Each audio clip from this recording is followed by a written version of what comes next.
জানেন সদাগর মহাশয়, আজ কি হয়েছে? কি হয়েছে? লখাইকে নিয়ে আপনি অনেক স্বপ্ন দেখেছিলেন, সত্যই মন্ত্রী মহাশয়।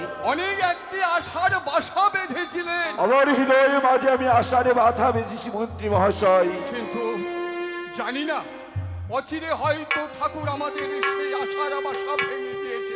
আপনি কি বলছেন মন্ত্রী মহাশয়? হ্যাঁ সদাগর মহাশয়, আমার লখাই সবে মাত্র পাঠশালায় পড়াশোনা করছে। আমার তো মনে বড় আশা, বড় আকাঙ্ক্ষা। আজকের দিনে আমি গ্রাম্য পাঠশালা লেখাপড়া করতে গেছিলাম। পাঠশালা যেন আমার ছোট হয়ে গেছে। এই মুহূর্তে আর বিলম্ব না করে অবিলম্বে ছুটে যাব আমাদের ওই রাজপ্রাসাদে। না জানি আমার গর্ভধারিণী জননী যেন আমার পথ চেয়ে আছে। সত্যি বড় বিলম্ব হয়ে গেল। ছুটে যাই আমি রাজপ্রাসাদের দিকে ছুটে যাই। কি তুমি হন্তদন্ত হয়ে কোথায় ছুটে চলেছো? কে গো তুমি? এইভাবে তুমি আমার পথ এসে দাঁড়ালে কেন? আমি এই গ্রামের এক রমণী, কিন্তু তুমি হন্তদন্ত হয়ে ছুটে চলেছো। বলো তো, তোমার নামখানা কি? আমার পরিচয় তুমি শুনবে? হ্যাঁ। তবে শোনো, চম্পক নগরে ঘর। আমার পিতা হচ্ছে চন্দ্রপতি সদাগর, তারই কনিষ্ঠ পুত্র আমি শ্রীমান্দুল্লভ। বাহ, কি সুন্দর তোমার নাম। বলো তো, তোমার কি বিয়ে হয়েছে? একই কথা তুমি শোনালে সুন্দর লাগছে। বিয়ে এমন কি বস্তু, গাছের ফল না ওই নদীর জল? বিয়ে কি খাওয়া যায় না পড়া যায়? তোমার যে ভাষা আমি ঠিক বুঝতে পারছি না। তুমি আমার কথা শুনে হাসছো? অবশ্যই হাসবো। এত বড় যুবক ছিলে, বিয়ে এমন কি জিনিস তুমি কি জানো না? বলো। বিয়ে নদীর জল নয়, গাছের ফল নয়। তবে বিয়ে হচ্ছে এমন এক জিনিস, তুমি যদি বিয়ে করো, আমি কি সুন্দরী, আমার থেকে অপরূপ সুন্দরী তোমার বাম পাশে পাবে অর্ধাঙ্গিনী রূপে। তাই নাকি? হ্যাঁ। এই যে শোনো, তোমার কথা কি না আমার এই মাথায় ঢুকছে না। তুমি এই মুহূর্তে আমার পথখানে ছেড়ে দাও না গো, আমার যেন বড় বিলম্ব হয়ে যাচ্ছে। আমি যদি লক্ষিন্দরের পথ মাঝার থেকে সরে দাঁড়াই, হবে না আমার কার্য সিদ্ধ, হতে পারবো না আমি বিশ্ব মাঝারে বিশ্বপূজিতা। তাই তো এই মুহূর্তে লক্ষিন্দরের শরীরে আমি কামবান নিক্ষেপ করলাম। এই কি যেন হলো আমার, সেই সুন্দরীকে দেখার পরে পাট যেন তার কথা মনে পড়ছে। জানি না তার সঙ্গে আমার গত জন্মে কোনো সম্পর্ক ছিল নাকি। না হলে কেন এমনি ভাবে তার কথা আমার মনে পড়ে যাচ্ছে। তাই সুন্দরীকে ছাড়া মনে হয় আমি আর বাঁচতে পারবো না। সুন্দরীকে যদি একটিবার আমি হারিয়ে ফেলি আর কখনো কাছে পাবো না। আমি রাত প্রাসাদে না গিয়ে আমি সুন্দরীর নিকটে ছুটে যাব। বলি সুন্দরী, আমিও সুন্দরী। আমায় বলছো? তোমাকেই বলছি। কি বলবে বলো? জানো সুন্দরী, তোমাকে দেখার পরে আমি যেন আর গৃহ মাঝে ফিরে যেতে পারলাম না। তাই নাকি? বারবার যেন তোমার কথা আমার মনে পড়ে যাচ্ছে। হ্যাঁ। আচ্ছা বলো তো, তোমার নামখানা কি? আমার নাম কামিনী। অপরূপ তোমার নাম। দেখতে যতটি তুমি সুন্দর তার চেয়ে অধিক সুন্দর কিন্তু তোমার নামখানা। জানো শোনা, তোমাকে দেখার পরে তোমাকে যে আমি ভালোবেসে ফেলেছি। কি বলছো তুমি? আমার এই মন প্রাণ চায় সারা জীবনের মতো তোমায় আমারই আপন করে পেতে। তাই নাকি? তা কিছু বলবে নিশ্চয়ই। আচ্ছা বলো তো, তোমাকে পাওয়ার জন্য আমায় কি করতে হবে? শোনো, সময় কিন্তু বেশি নেই। বেশ, তবে তুমি যদি সত্যি আমায় ভালোবেসে থাকো, সত্যি যদি আমায় আপন করে পেতে চাও, তবে এই মুহূর্তে তোমার রাজপ্রাসাদে ছুটে না গিয়ে তুমি গিয়ে প্রবেশ করবে তোমার গোসা মন্দিরে। যতক্ষণ পর্যন্ত তোমার খোঁজে কেউ না আসবে, ততক্ষণ পর্যন্ত তুমি বের হবে না। তারপর তোমার খোঁজে যখন কেউ আসবে, তখন তুমি তোমার বিয়ের কথা তোমার পিতামাতাকে বলবে। তাহলে অবশ্যই তুমি আমায় বিয়ে করতে পারবে। হ্যাঁ। তোমাকে পাওয়ার জন্য তাহলে আমায় গোসা মন্দিরে প্রবেশ করতে হবে। হ্যাঁ। তাই যদি হয় তোমাকে পাওয়ার জন্য প্রবেশ করবে এই মুহূর্তে আমি গোসা মন্দিরে।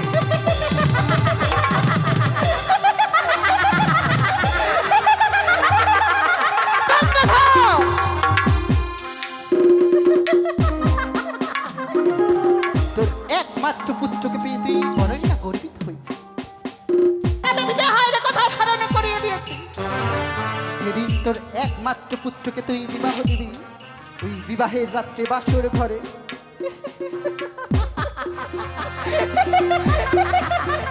ওই বিবাহের রাত্রে বাসর ঘরে তোর পুত্রকে আমি দংশন করব।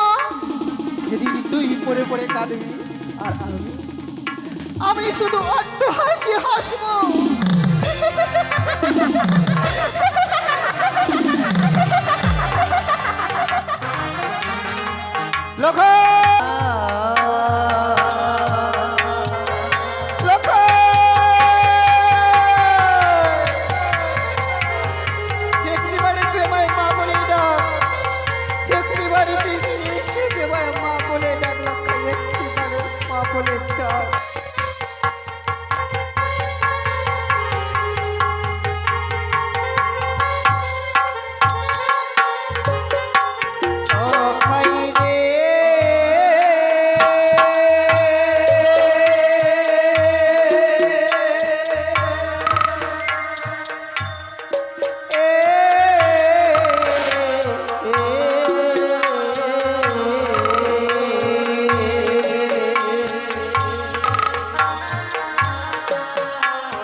আমার অঞ্চলি ধন রে লক্ষ্মী টিভিতে এসে দেবাই মা বলে ডাক লক্ষ্মী আচ্ছা তুই যেখানে থাকি একটিবার দেবাই ফিরে এসে মা বলে ডাক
আচ্ছা তুই যেখানে থাকতে হবে একটিবার আমার বলি ফিরে এসে তুই আমার মা বলে ডাক একটিবার মা বলে ডাক লক্ষাই আমি যে বড় মা ডাকি রে কাঙ্গালি লক্ষাই তুই যেখানে থাকবো ভাই একটিবার আমার বলে ফিরে এসে মা বলে ডাক তুই কেন দেখছিস না বাবা ভগো মা আচ্ছা তোমরা কি কেউ দেখেছো গো আমার পুত্র লক্ষাইকে আচ্ছা সবাই নীরব হয়ে থাকে কেউ যেন বলতে পারে না আমার পুত্র লক্ষাইয়ের কথা কেউ যেন বলতে পারে না সবাই যেন স্তব্ধ হয়ে থাকে গো যেন বলতে পারে না আজ আমি প্রাসাদের অন্দরমহল থেকে রানীমার ক্রন্দনের ধ্বনি আমার কর্ণে ভেসে এলো তবে কি রানীমা অন্দরমহলে বসে বসে লখাই লখাই বলে চিৎকার করছে ক্রন্দন করছে লখাই আমাদের লখাইয়ের কি হয়েছে না না আমি আর বিলম্ব করব না এই মুহূর্তে আমি অন্দরমহলে প্রবেশ করে দেখব রানীমা কেন লখাই লখাই বলে ক্রন্দন করছে? ওগো ওগো রানীমা, আপনি কাঁদছেন, আপনার চোখে জল রানীমা? কাকুমণি, কি হয়েছে রানীমা? আপনার চরণে প্রণাম কাকুমণি। আপনার কল্যাণ হোক রানীমা। বলেন কাকুমণি, আপনি শুনতে চাইছেন যে আমার কি হয়েছে, তাই না? জানেন কাকুমণি, আপনি তো বলেছিলেন বড় মুখ করে আমার পুত্র লখাইকে মানুষের মতো মানুষ করবে বলে। হ্যাঁ হ্যাঁ, তাকে দিয়েছি তুমি বেলা 10টা থেকে পাঠশালায়। তবে দেখেছি কাকুমণি, আপনি দেখেছেন বেলা বয়ে যায়, তবে পুত্র লখাই যেন এখনো বাসায় নেই। তবে কোথায় গেছে আমার পুত্র লখাই, আপনি কি বলতে পারেন কাকুমণি? তবে কি লখাই আমাদের পাঠশালা থেকে এখনো বাড়িতে ফিরে আসেনি রানীমা? না গো, এখনই যেন আমার পুত্র লখাই ফিরেনি গো। এই তো হচ্ছে সন্তান হারার জননীর মায়ের মন। তো এমনি 6টি সন্তানকে হারিয়েছে, শেষ বয়সে লখাইকে পেয়ে সে 6টি সন্তানের কথা ভুলে মহা আনন্দে আজ প্রাসাদে রানীমা। কিন্তু তবুও আজ লখাই পাঠশালা থেকে বাড়িতে না ফিরে আসায় পড়ে পড়ে ক্রন্দন করছে সন্তানের জন্য। না না রানীমা, বলেন কাকুমণি। লখাইয়ের জন্য আপনাকে ক্রন্দন করতে হবে না, আমি এই মুহূর্তে যাব পাঠশালার দিকে ছুটে। তাই বলে? হ্যাঁ রানীমা, হয়তো তার কোনো বন্ধু বান্ধবকে নিয়ে হয়তো খেলাধুলায় মেতে গেছে, সে বাড়ি আসার কথাই ভুলে গেছে। কি বলছি কাকুমণি? হ্যাঁ রানীমা, বেশ কাকুমণি বেশ, আপনি আর বিলম্ব করবেন না। এই মুহূর্তে আমার পুত্র লখাই, এই মুহূর্তে আমার পুত্র লখাই সন্ধান আপনি বেরিয়ে যান কাকুমণি। আমার পুত্র লখাইকে আমার কোলে ফিরিয়ে দেন। বেশ,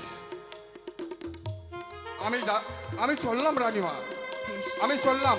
আপনি যেন ক্রন্দন করবেন না রানীমা। বেশ। আমি এই মুহূর্তে লখাইকে আমি খুঁজে নিয়ে আসবো। দেখেছি বাবা, আমার কাকুমণি বড্ড যেন ভালোবাসে আমার পুত্র লখাইকে। কতই না কি করে বলে গেল আমার পুত্র লখাইয়ের কথা।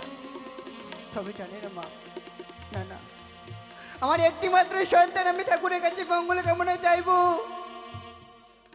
আমার পুত্র লখাই যেন আমার কোলে ফিরে এসে যেন আমার মা মা বলে যেন আমার সান্ত্বনা দেয়। না, আমি আর বিলম্ব করব না, এই মুহূর্তে চলবো আমি সেই পুচুর মন্দিরে। লখাই! না,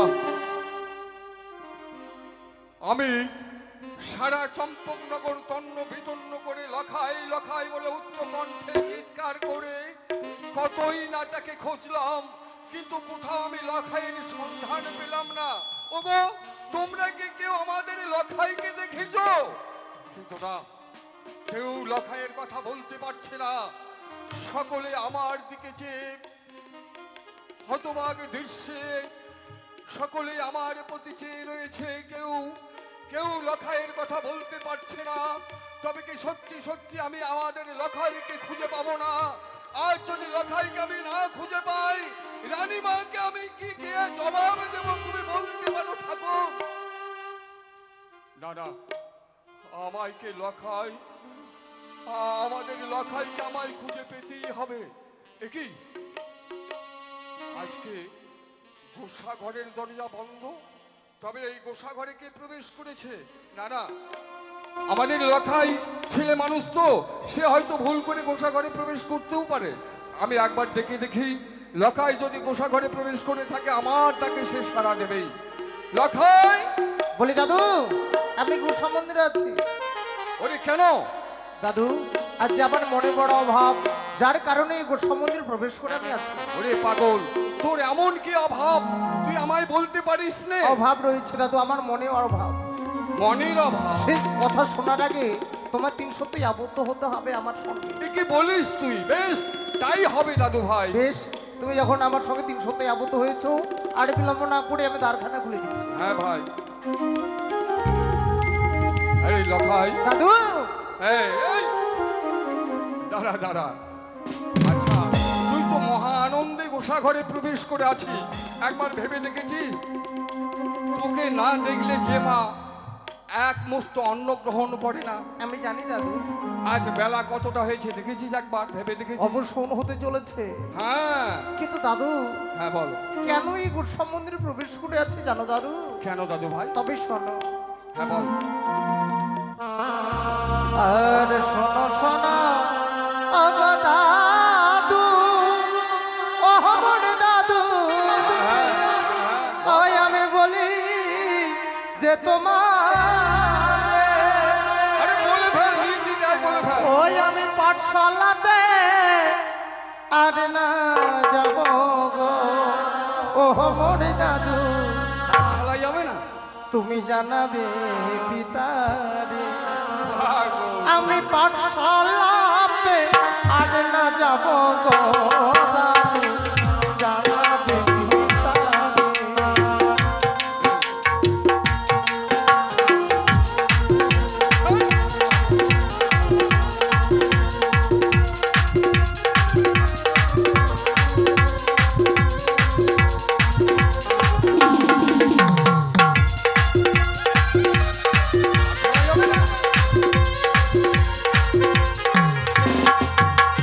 পাঠশালা বইলি আপনা আমার ভালো তো লাগে না যে না, পাঠানো লিখা পড়াবো আমার মন তো বসে, ওই না পাঠশালার লিখা পড়াবো আমার মন তো বসে না।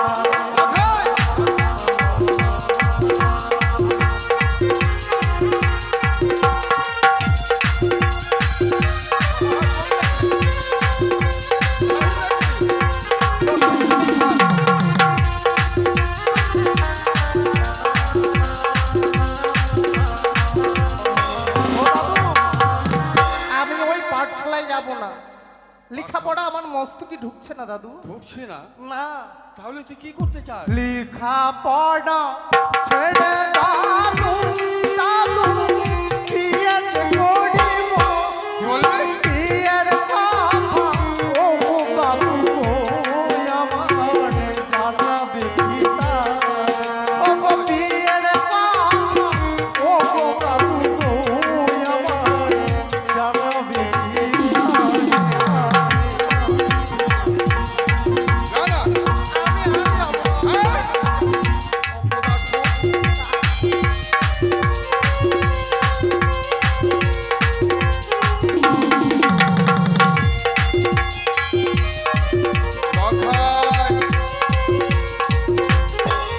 দাদু, আমার বিয়ে জ্ঞানে, বিয়ে ধ্যানে, বিয়ে চিত্তমণি, বিয়ে ছাড়ার জন্য আমি মুনি হাঁটা ফুনি। ওরে পাগল। তুমি যদি আমার বিবাহ না দাও, হ্যাঁ? ওই বই চলে যাচ্ছে গঙ্গার জল, সেই জলে ঝপ্প দিয়ে আমার প্রাণকে আমি বিসর্জন করে দেবো। লখাই! দাঁড়া লখাই। তুই কি করতে যাচ্ছিস? আমি প্রাণকে বিসর্জন করতে যাচ্ছি দাদু। প্রাণ বিসর্জন করতে যাচ্ছিস?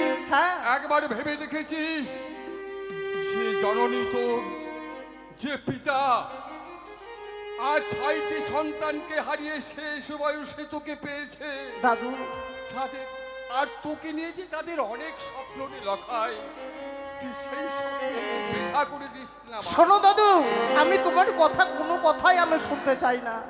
তুমি এক সপ্তাহের মধ্যেই আমার বিবাহ ঠিক করবে, নচে আমি এই গঙ্গার জলে প্রাণকে বিসর্জন করে দেব।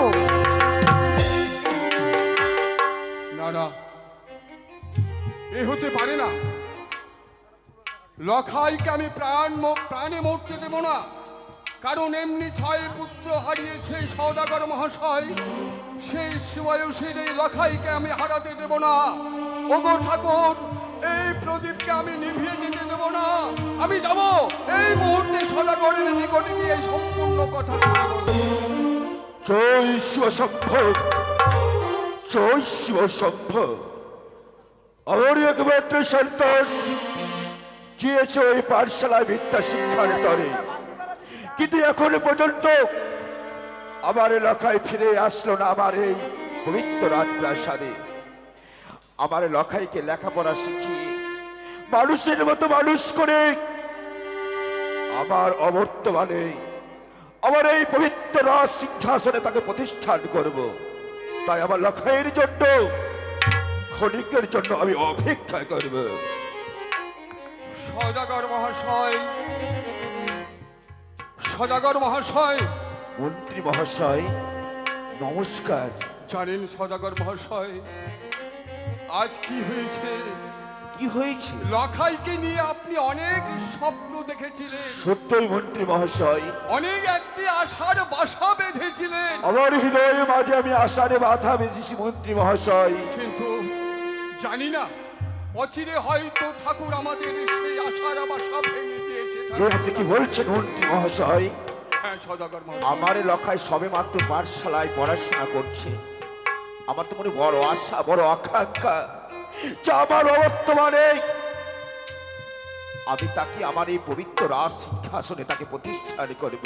কিন্তু কিন্তু সদাগর মহাশয় আজ আমাদের লখাই বিয়ের প্রস্তাব রেখেছে আমার কাছে। এ আপনি কি বলছেন মন্ত্রী মহাশয়? আর সে আপনার ওই গোসা ঘরে প্রবেশ করে আমি বিশ্বাস করি না, আমি বিশ্বাস করতে পারছি না মন্ত্রী মহাশয়।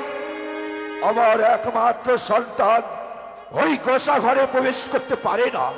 আপনি বিশ্বাস করুন সদাগর মহাশয়, আপনি বিশ্বাস করুন। আমি জানতে পারি কি মন্ত্রী মহাশয় কি কারণে ওই গোসা ঘরে প্রবেশ করেছে? জানতে পারি কি? আজ আপনার একমাত্র সন্তান বিয়ে বলে উন্মাদ হয়ে গেছে। তা না মন্ত্রী মহাশয়, আমি বিশ্বাস করি না, আমি বিশ্বাস করতে পারছি না। আমার এলাকায় বিয়ে মানে বোঝে না সেই একটি গাছের ফল না গঙ্গার জল। আপনি আমাকে বিশ্বাস করতে বলছেন যে আমার এলাকায় বিয়ে করিবারে তরে প্রবেশ করেছে ওই গোসা ঘরে? হ্যাঁ সদাগর মহাশয়, অনেকে বুঝিয়ে আমি গোসা ঘর থেকে তাকে বের করে নিয়ে এসে তাকে আমি কথা দিয়েছি, ওরে দাদু ভাই তুই বাড়িতে ফিরে চল, আমি এই মুহূর্তে তোর পিতাকে সমস্ত কথা খুলে বলবো এবং তোর পাত্রী অন্বেষণে আমরা এই মুহূর্তে বেরিয়ে পড়বো। নইলে নইলে আপনার লখাই কি বলেছে জানেন সদাগর কি মহাশয়? বলেছে? 7 দিনের মধ্যে যদি তার বিয়ে আপনি না দেন তাহলে এই সাগরের জলে তার প্রাণকে বিসর্জন করবে। আমি বুঝতে পেরেছি মন্ত্রী মহাশয়, আমি বুঝতে পেরেছি। আমার দুর্বলতার সুযোগ নিয়ে আমার একমাত্র লখাইকে আপনি বিয়ের প্রলোভন দেখেছেন। আপনি একটা বিশ্বাসঘাতক, কি আপনি একটা প্রতারক, আপনি একটা ঠক। বেরিয়ে যান, বেরিয়ে যান আমার এই পবিত্র রাজপ্রাসাদ হইতে, নইলে সেনাপতিকে আলায়ন করে গলা ধাক্কা দিয়ে আমি এই পবিত্র রাজপ্রাসাদ হতে পার করে দেব। ওগো ঠাকুর, এই কথা শুনবার পূর্বে কেন আমার মৃত্যু হলো না? কেন আমার মৃত্যু হলো না? সদাগর মহাশয় আপনি ঠিকই বলেছেন, আমি একজন প্রতারক, আমি একজন মিথ্যেবাদী। হ্যাঁ তাই তো, তাই তো সদাগর মহাশয়, আমি চলে যাব, আপনার এই প্রাসাদ ছেড়ে চলে যাব। কিন্তু একটা কথা জেনে রাখুন সদাগর মহাশয়, আপনার হয়তো সেই দিনের কথা স্মরণ নেই যেই দিন ছোট্ট শিশু আপনি, সেই দিন আপনার পিতা মৃত্যু শয্যায় কেবলমাত্র যাওয়ার দিন গুনেছিল। সেই দিন আপনাকে আমার হস্তে তুলে দিয়ে বলেছিল মন্ত্রী মহাশয়, আমার এই শেষ প্রদীপকে আপনার হস্তে আমি তুলে দিলাম, মন্ত্রী মহাশয় একে আপনি মানুষের মতো মানুষ করবেন। আর আমিও আপনাকে নিয়ে একটি অনেকে বড় আশার বাসা বেঁধেছিলাম সওদাগর মহাশয়। আমার তো কোনো পুত্র সন্তান নেই, তাই ভেবেছিলাম যে আপনাকে পুত্র সন্তানের মতো মানুষের মতো মানুষ করে আপনি হয়তো আমার শ্মশান কার্যটা আপনি করবেন। কিন্তু না, সেই আশা যখন আমার পূর্ণ হলো না। হ্যাঁ আপনি ঠিকই বলেছেন, আমি একজন মিথ্যেবাদী, পাপিষ্ঠ। হ্যাঁ এই পাপিষ্ঠ আপনার এই পবিত্র প্রাসাদে থাকার মতো যোগ্য আমার নেই সওদাগর মহাশয়। তাই তো আজ আমি চলে যাচ্ছি, আমি আমি চলে যাব এই মুহূর্তে। আমার এই দুই নয়ন যেদিকে চাইবে আমি সেই দিকেই চলে যাব। আর থাকবো না আপনার সেই পবিত্র প্রাসাদের মধ্যে। থাকবো না আর পবিত্র প্রাসাদ। মন্ত্রী মহাশয়, সত্যি গো, আমার পিতার আমল থেকে আমার এই পবিত্র রাজপ্রাসাদের আপনি বঞ্চিত করে এসেছেন। আমার পিতার অবর্তমানে আপনি আমাকে ছোট্ট থেকে স্নেহ মায়া মমতা ভালোবাসা দিয়ে আপনি আমাকে বড় করেছেন। না জেনে শুনে আপনাকে আমি কটু কথা বলেছি। পারেনটা মন্ত্রী মহাশয়, আপনি কি পারেনটা আপনার এই হতভাগ্য সন্তানকে আপনি ক্ষমা করে দিতে? সদাগর মহাশয়, জানেন সদাগর মহাশয়, কুপুত্র অনেকই হয়, কুমাতা কুপিতা কখনো নয়। আপনাকে তো আমি অনেক আগেই ক্ষমা করে দিয়েছি সদাগর মহাশয়, যেহেতু আপনাকে পুত্রের ন্যায় স্নেহ করি আমি। মন্ত্রী মহাশয়, আমি ভাবতে পারিনি, আমি কল্পনা করতে পারিনি যে আমার একমাত্র সন্তান আপনার সম্মুখে দাঁড়িয়ে বলছে, ওকে মন্ত্রী দাদু, আমি বিয়ে না করলে, বিয়ে যদি না দেয় তাহলে আমি গঙ্গার জলে প্রাণকে বিসর্জন করে দেব। কিন্তু মন্ত্রী মহাশয়, কেমন করে কি করে আমার লখাইকে বিয়ের কথাটা ভুলানো যায়? আপনি তো জানেন মন্ত্রী মহাশয়, আপনার সঙ্গে কোনো পরামর্শ না করলে আমি কোনো কর্মে লিপ্ত হই না। বলুন না মন্ত্রী মহাশয়, কেমন করে আমার সন্তানকে বিয়ের কথাটা ভুলানো যায়? সদাগর মহাশয়, লখাই আমাদের বয়সে নবীন, তার হস্তে যদি আমরা একখানা খেলনা তুলে দিই তাহলে সেই খেলনা নিয়ে খেলতে খেলতে তার বিয়ের ভ্রম কেটে যাবে। সদাগর, আপনি কি বলছেন? হ্যাঁ, কিছু অর্থের প্রয়োজন। তাহলে অর্থ নিয়ে ছুটে যেতে হবে এই মুহূর্তে উড়িষ্যার সেই কটক শহরে। সেইখান থেকে এক স্বর্ণ গিরিবাজ পায়রা এনে তার হস্তে তুলে দিতে হবে। তাহলে বিলম্ব কেন করছেন মন্ত্রী মহাশয়? এই মুহূর্তে অর্থ ভান্ডার হইতে কিছু অর্থ নিয়ে আপনি ছুটে যান উড়িষ্যার কটক শহরে। উড়িষ্যার কটক শহর হইতে ওই গিরিবাজ পায়রা নিয়ে সত্য যদি আমার এলাকায় খেলতে খেলতে ওই বিয়ের কথাটা ভুলে যায়, তাহলে আমি নিজেকে ধন্য মনে করবো মন্ত্রী মহাশয়। বেশ, তবে আর বিলম্ব নয় সদাগর মহাশয়, আর বিলম্ব আমি এই নয়। মুহূর্তেই চললাম। এই মুহূর্তে আমি বুঝতে পেরেছি, ওই কানির চক্রান্তে আমার এই লখাইকে বিয়ের প্রলোভন দেখিয়েছে। ওই বেটি কানি জানে লোক করেছি আমি চির প্রতিজ্ঞা, যতদিন আমার এই পবিত্র সিংহাসনে আমি বেঁচে থাকবো আমার লখাইয়ের শুভ পরিণয় আমি দেব না।